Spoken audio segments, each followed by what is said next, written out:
Amazon's Fire TV Stick HD just added another accessibility feature to make the viewing experience even better.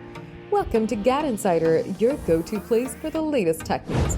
Adaptive display is rolling out to the Fire TV Stick HD. If you're tired of leaning forward, squinting like crazy, and constantly straining your tired eyes just to read movie titles on your screen, Amazon's fancy new feature, dubbed Adaptive Display, is rolling out officially to the latest Fire TV Stick HD.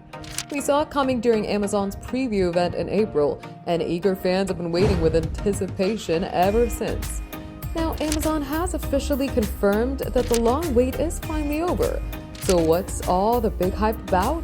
Well, adaptive display is basically like giving your home television set a fresh pair of custom reading glasses. It magically resizes all the tricky text and menu elements on your screen, making everything super clear and effortless to read from the comfort of your couch.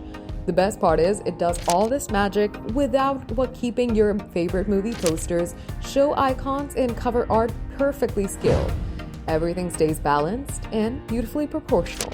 You can easily pick from several different sizing options to find your sweet spot. It's personalized viewing comfort at its finest. Adaptive display seemed like one of the more notable improvements for this latest Fire TV model, which also boasts a more streamlined form factor and extra Alexa Plus integrations. Amazon showed off its overhaul of the entire Fire TV UI during CES 2026, followed by a rollout in February. Adaptive display should be able to help more viewers take full advantage of that revamped experience. For more updates, subscribe to GadInsider, like and share the video, and don't forget to press the bell icon so you never miss any update.